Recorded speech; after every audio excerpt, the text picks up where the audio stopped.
Have you ever looked up at the moon and wondered why it's so pockmarked with craters? Unlike Earth, the moon lacks an atmosphere, which means it doesn't have any protection against space rocks.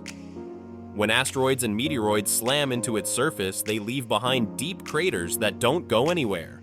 No wind, no water, nothing to erode them away. These craters are like a time capsule, preserving the history of our solar system for millions of years. Each impact tells a story, a glimpse into the chaotic past of space. So next time you gaze at the moon, remember, those craters are not just scars, they're ancient records of cosmic events.